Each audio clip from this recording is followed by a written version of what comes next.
내게 감사함이 넘치나이다. 나로 하여금 모든 고난을 참게 하시며 하늘의 평안을 입게 하여 주시네.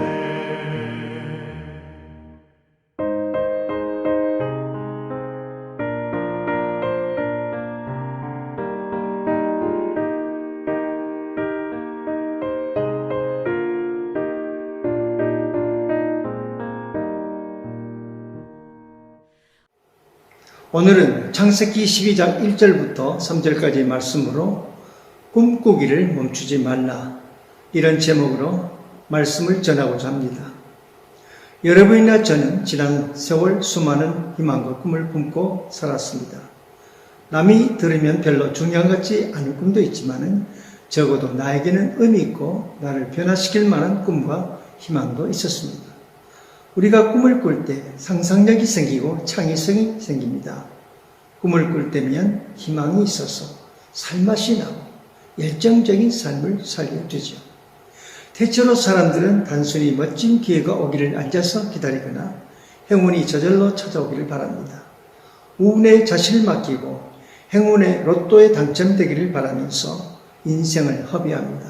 그것들은 꿈이 아니며 망상일 뿐입니다.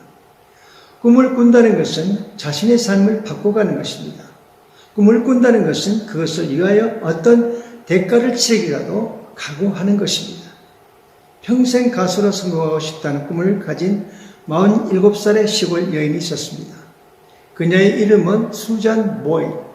그녀는 마침내 영국의 방송 프로그램 브리티시 갓 탤런트 대회에 참가합니다. 브리티시 갓 탤런트 대회란 우리식으로 말하자면 신인 가수 등용문이라 할 수 있습니다. 동영상을 보겠습니다. 수잔 보일의 이야기입니다. Hi, what's your name, darling? My name is Susan Boyle. Okay, Susan, and where are you from? I am from Blackburn near Bathgate, West Lothian. It's a big town. It's a sort of collection of villages. I had to think there. And how old are you, Susan? I am 47. And that's just one side of me.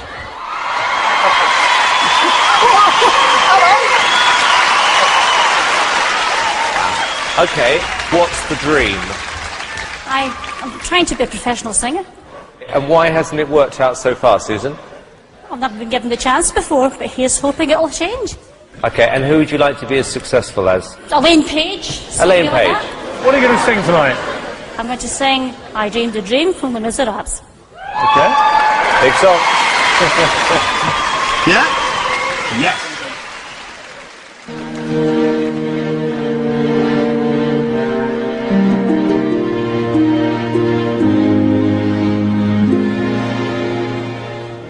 I dreamed a dream in time gone by.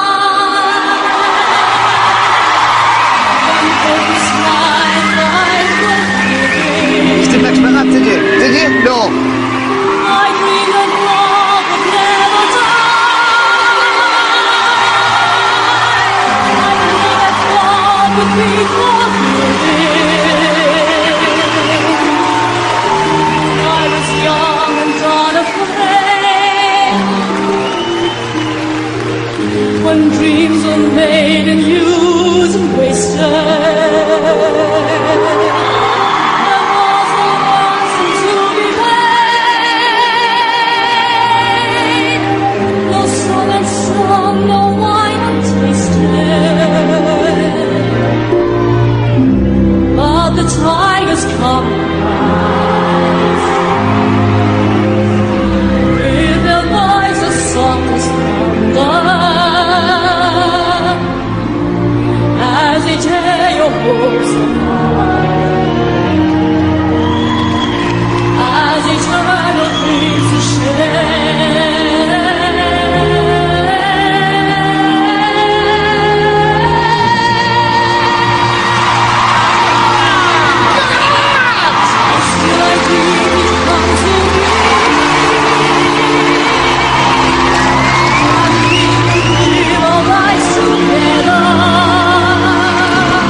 47살의 나이에 지극히 평범한 외모에 수줍어하며 무대에 오르자 심사위원들과 대다수의 방청객들의 얼굴에는 그를 무시하는 듯한 표정이 역력했습니다. 사람들은 별로 기대감이 없이 그녀를 바라보았어요. 인터뷰에서 대답하는 그녀를 보고 심사위원들은 비웃는 듯한 웃음을 흘리고 영국의 국민 가수 엘렌 페이지 같은 가수가 되겠다는 꿈을 이야기하자 청중석에는 킥킥거리는 소리까지 들렸습니다. 수잔 보일은 노래를 부르기 시작합니다. 레 미저러블, 빅토르 위고의 작품이죠. 레 미저러블에 나오는 I dreamed the dream, 난 꿈을 꾸었어요. 이 노래를 부릅니다. 그 순간 사람들의 얼굴빛이 달라져요. 벌린 입을 다물지 못합니다. 우레와 같은 박수갈채가 쏟아집니다. 스타가 탄생한 순간입니다. 심사위원들은 모두 그녀의 노래 실력을 극찬했어요. 심사위원 피어스 머건은 내가 이 쇼에서 3년간 심사를 했지만 이런 감격은 처음이다 라고 했고, 영화 배우며 유일한 여자 심사원이었던 아만다 홀드는 우리 모두가 처음 그녀에게 냉소적으로 대한 것을 사과한다. 그리고 외모만 가지고 사람을 판단해서는 안 된다는 교훈을 얻었다고 말했습니다. 하룻밤 사이에 스타로 탄생한 노처녀 수잔 보일은 누구일까요? 10남매 자녀를 둔 가정에 태어난 수잔 보일은 태어날 때 산소 부족 현상으로 학습 능력 지진아가 되었습니다. 그 아이는 공부를 못해 학교에서 또래 아이들에게 왕따를 당하고 시달림을 받았습니다. 아이들은 그에게 온갖 못된 별명을 붙이고 괴롭혔어요. 마음의 병이 생겼어요. 그녀의 일생은 남들의 냉소와 외로움의 연속이었습니다. 그러나 그녀에게는 한 가지 위안거리가 있었는데 그것이 바로 노래를 부르는 것이었어요. 수잔 보일이 부른 노래는 레 미저러블에 나오는 난 꿈을 꾸었어요. I dreamed the dream 이라는 평범한 중년 여성의 꿈이 이루어진다는 감동적인 이야기와 참 어울리는 것 같습니다. 수잔 보일은 1년 내에 2번이나 영국, 미국 차트를 휩쓴 최초의 여성 가수이자 1969년 비틀즈 이후 2번째 가수로 기록되었습니다. 영국의 국민 가수 엘렌 페이지 같은 가수가 되겠다는 그의 꿈이 이뤘고 함께 공연을 했습니다. 여러분에게 아름다운 꿈을 꾸며 미래의 현상을 바라보며 살았던 때가 있었겠죠? 그런데 삶에 지치고 깨어지고 넘어지다가 그 꿈을 잃어버리지는 않았습니까? 슬픔과 고통의 삶들이 여러분의 꿈을 앗아가 버리지는 않았습니까? 그러나 우리 예수 그리스도께서는 여러분의 상처 입은 마음이 치료되기를 원하십니다. 여러분의 인생에 직접 관여하셔서 그분의 꿈을 여러분과 함께 이루어 가기를 원하십니다. 예수님께서 이 땅에 오셨을 때 세상은 꿈이 없는 사람으로 가득 차 있었어요. 그분은 노래를 부르기 시작했어요. 그분이 부르는 노래는 너무나도 아름다웠습니다. 사랑과 평화의 노래, 치유와 회복의 노래가 그의 입술에서 그의 손끝을 타고 흘러나왔습니다. 주님의 손끝이 소망을 잃고 방황하는 삭개의 마음을 터치하시자 삭개오는 고상한 인격과 소망으로 충만한 인생으로 변화되었습니다. 앞을 못 보던 이들의 눈동자는 난생 처음 보는 세상에 대해 신비로움과 경이로움으로 반짝거렸습니다. 나병 환자들은 깨끗함을 입었고 썩어가던 환부가 건강한 피부저주로 재생되었습니다. 하나님의 사랑 밖에 있었던 몸파는 여자들이 다시 깨끗하게 순결을 입었고 중풍병자들이 자리에서 일어나 걷고 죽은 자가 다시 살아났습니다. 여러분의 인생이 다시는 꿈을 꿀 수조차 없고 꿈을 꿀 목적도 소망마저 잃어버렸다면 오늘 또 믿음으로 예수님께 나오시기를 바랍니다. 여러분의 꿈을 회복시켜 줄 수 있는 능력이 있습니다. 이란 테헤란에 있는 왕궁에는 세계에서 가장 아름다운 모자이크 작품 중 하나가 있다고 합니다. 천장과 벽은 여러 각도로 빛이 굴절되는 다이아몬드처럼 영롱한 빛을 내고 있습니다. 원래 이 궁을 디자인했을 때 건축가는 벽면에 거대한 유리거울을 붙일 계획이었습니다. 그러나 프랑스 파리에서 주문한 유리거울이 도착했을 때 이미 산산조각이 나 있었습니다. 건축가는 쓰레기통에 버려진 거울 조각들을 가져오라고 하여 깨어진 거울을 벽에 붙였어요. 그렇게 해서 유리 조각들로 이루어진 은빛의 모자이크 작품이 등장하게 됐습니다. 우리 인생의 건축가이신 하나님은 우리를 위해 멋진 꿈들을 구상하셨어요. 우리의 꿈이 살아가는 동안 금이 가고 부서졌다고 해도 그 깨어진 모습을 이용하여 그의 영광을 드러낼 모자의 그 작품을 만드시고 은혜와 사랑의 증거로 세상 앞에 선보이기를 원하십니다. 요셉의 생애를 살펴보면 꿈이 깨어질 뻔한 사건들이 자주 일어납니다. 사막에 물 없는 구덩이에 갇혀 목숨을 잃을 지경이 되었고 에집트 노예로 팔려갔습니다. 그의 꿈이 산산조각 날 순간이 한두 번뿐이겠어요. 성경은 그가 당한 고난과 역경의 많은 부분을 생략하고 있을 뿐입니다. 그러나 요셉은 감옥에 갇혔어도 계속 꿈을 꿨어요. 꿈의 결말은 무엇이었어요?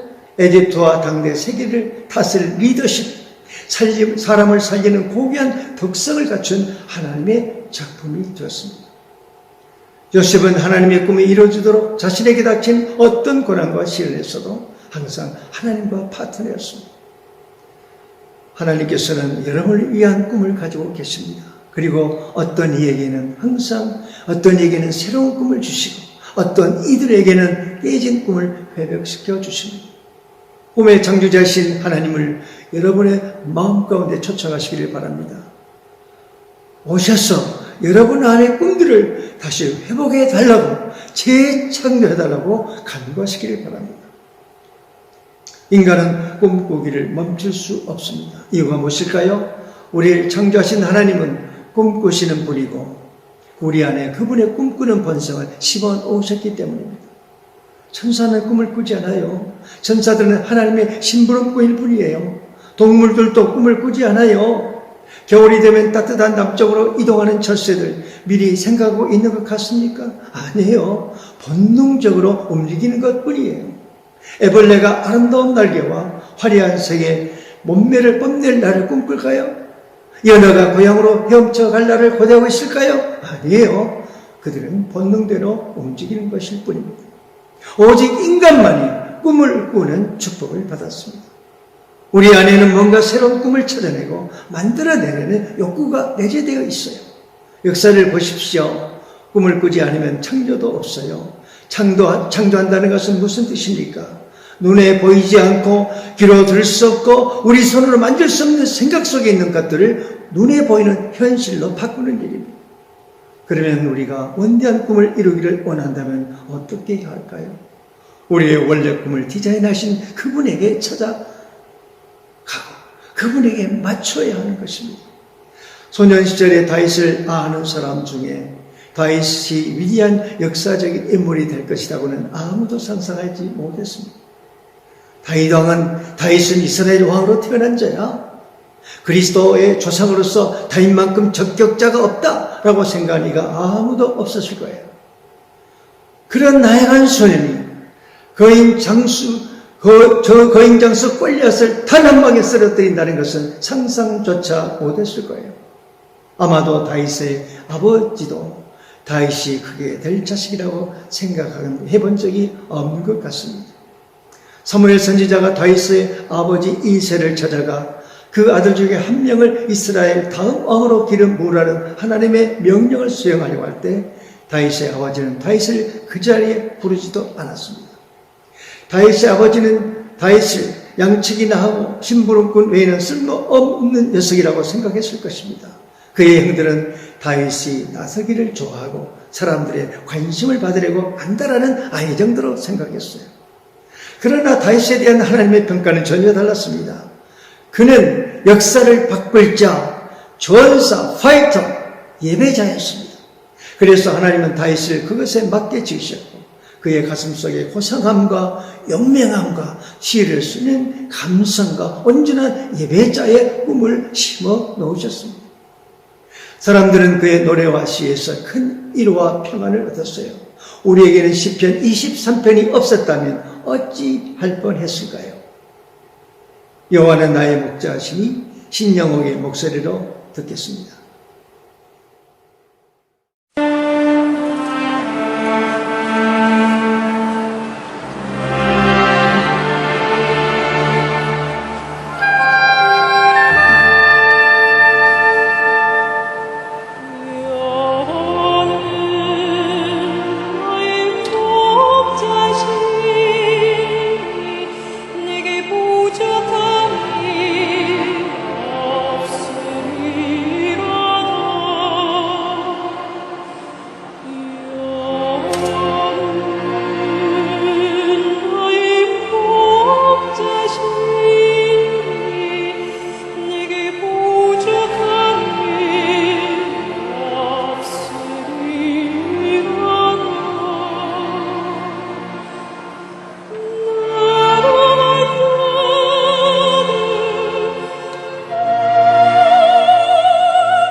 사랑하는 여러분, 여러분의 내면 깊은 것을 가만히 들여다보세요.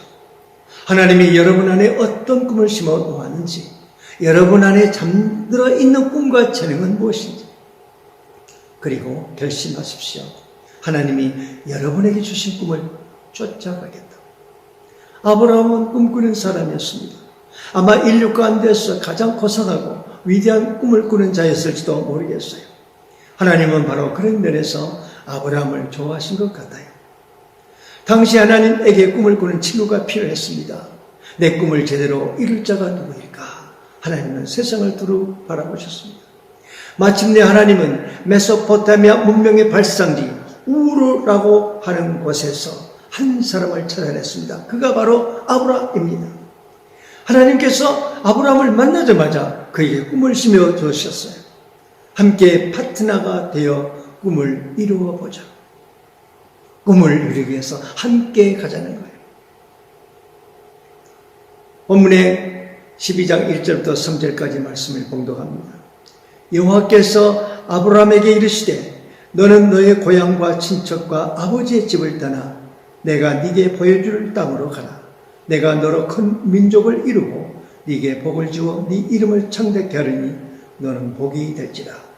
너를 축복하는 자에게는 내가 복을 내리고 너를 저주하는 자에게 내가 저주하리니 땅의 모든 족속이 너로 말미암아 복을 얻을 것이라 하시니라. 하나님은 전능하신 분이십니다. 혼자 힘으로 이루지 못할 것이 없어요. 이 세상 만물도 그분이 홀로 만드셨어요. 그런데 왜 그의 자신의 꿈을 이루기 위해서 굳이 인간에게 도움을 청하실 필요가 있을까요? 하나님은 파트너십에 충실한 사람, 스스로 자원하는 사람이 필요했습니다.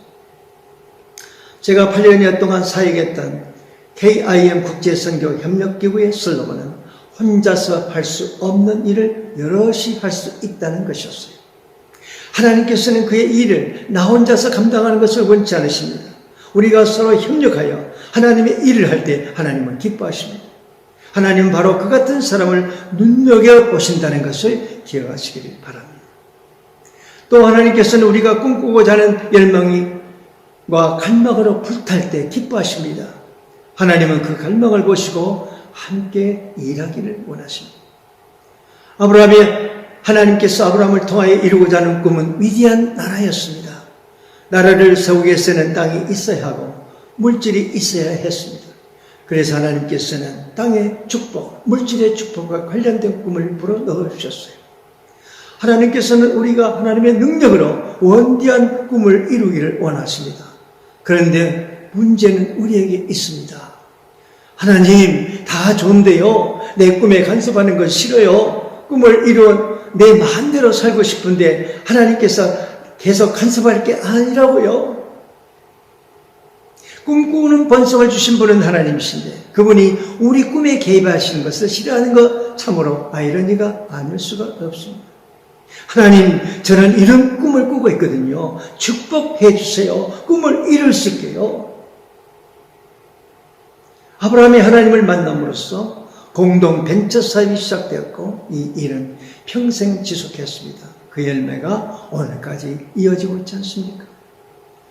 꿈을 이루는 아브라함과 하나님의 관계에서 놓치지 않아야 할 두 가지 중 첫째는 하나님과 아브라함은 파트너, 그리고 선임자는 하나님이시라는 것입니다. 아브라함이 자신의 세계에 하나님을 초청하는 것이 아니라 하나님께서 그의 세계로 아브라함을 초청했습니다. 하나님은 아브라함에게 인도하심을 따른다면 이러이러한 복을 주겠다고 약속했어요. 즉 계약에 대한 조건을 제한하시는 분은 하나님이십니다. 내가 네게 보여줄 땅으로 가거라. 내가 너로 큰 민족을 이루도록 네게 복을 주겠다. 너를 축복하는 자에게 내가 복을 내리고 너를 저주하는 자에게 내가 저주하겠다. 아브라함은 얼마나 큰 복을 약속받고 있습니까? 그런데 조건이 있다는 거예요. 계약 조건을 받아들여야 그 복을 가질 수 있습니다. 하지만 오늘날 우리는 그 반대로 하고 있습니다. 우리의 꿈의 세계에 하나님을 초청하는 것을 마치 하나님께 선심 쓰는 것으로 생각해요. 하나님, 저를 위해 이 일을 해주시면 제가 이러이러하게 해드릴게요. 하나님, 제가 하나님께 기회를 드리는 거예요. 그만한 보답을 해주셔야 돼요. 이것은 하나님이 선임자가 아니라 우리가 하나님을 후임자로 좌천시켜 버리는 것입니다. 이런 무례가 어디 있어요? 이것 때문에 하나님과 함께 이룰 꿈이 결렬되는 거예요. 우리가 뭐가 잘났다고, 뭐를 하나님께 잘 해드렸다고 우리를 그의 꿈의 세계로 초청합니까? 하나님의 은혜 때문입니다. 그분의 무한한 사랑 때문이에요. 꿈을 이루는 아브라함과 하나님과의 관계에서 놓치지 않아야 할 두 가지 중에서 둘째는 꿈을 꾸기 위해서는 모험을 해야 된다는 것입니다. 하나님이 제안하시는 꿈을 따른다는 것은 엄청난 위험이 따르는 일이었고 확고한 믿음이 필요한 일이었습니다. 그렇다고 하나님은 그 과정 하나하나를 세부적으로 가르쳐 주시지 않아요. 심지어 어디로 인도하실지조차 알려주지 않으십니다. 아브라함아, 너는 그냥 따라오기만 하면 된다. 내가 인도한다. 이삿짐을 끓이고 나를 따라만 오너라. 얼마나 큰 믿음이어야 두말하지 않고 하나님을 따를 수 있을까요? 하나님의 말을 내가 잘 이해하고 있는 것일까? 이것이 하나님의 음성이 아니라면 어떻게 되는 건가? 아브라함은 이 같은 의심도 하지 않았어요. 어쨌든 아브라함은 하나님의 꿈을 따르기로 결심합니다. 그런 위대한 꿈은 충분히 위험을 감수할 가치가 있었어요. 그는 하나님을 믿었어요. 하나님은 그의 결심을 보고 얼마나 감동하셨을까요? 아브라함, 참으로 네 믿음 대단하구나. 네가 내게 보여준 신뢰와 믿음을 절대로 내가 안 잊어버리겠다 말씀하시는 거예요. 수백 년 후에 히브리서 기자에게 성령께서 다음과 같이 아브라함에 관하여 기록하게 하셨습니다. 히브리서 11장 8절에 믿음으로 아브라함은 부르심을 받았을 때에 순종하여 장래의 유업으로 받을 땅에 나아갈새 갈 바를 알지 못하고 나아갔습니다. 아브라함은 변화를 두려워하지 않았습니다. 그의 앞길에는 위험이 있다는 것을 알고 있었어요. 하나님이 나라를 세운 일에 하나님과 파트너가 되기로 한 것입니다. 하나님은 아브라함에게 땅의 모든 족속이 너로 말미암아 복을 얻을 것이라고 말씀하셨어요. 무슨 말씀입니까? 아브라함, 네 장래를 내게 맡기면 내가 네 미래를 책임져 주겠어. 너와 나와 함께 세상을 바꾸고 구원할 수 있어. 너를 통해 메시아가 나올 수 있기 때문이야. 메시아가 나올 것이기 때문이야. 하나님께서 여러분의 자녀를 위한 놀라운 계획을 갖고 계심을 의심하지 말고 믿으시기를 바랍니다. 하나님은 여러분을 통해서 그의 동력자를 기르고 계십니다. 돈을 많이 벌겠다는 꿈이 있다면 순간을 즐길 목적으로 굳이 그런 꿈을 꾸어야겠습니까? 하나님의 일에 그 돈을 사용함으로써 하나님과 동력하고 하늘의 보물을 저축하여 영원히 그 혜택을 누리는 것이 어떻습니까? 주님은 우리에게 항상 웅변으로 말씀하십니다. 잠언서 16장 3절 너의 행사를 여호와께 맡기라. 그리하면 네가 경영하는 것이 이루어지리라. 하나님께서는 이 말씀을 오늘도 우리에게 적용하시기를 원하십니다. 너희가 꿈을 꾸면 나도 함께 하고 싶구나. 내가 함께 하도록 허락해 준다면 내 생각을 그 과정에 녹여 내가 너희를 위해 준비해뒀던 목적과 운명에 맞게 계획이 세워지도록 도와줄 것이다. 그러면 너의 꿈을 확실히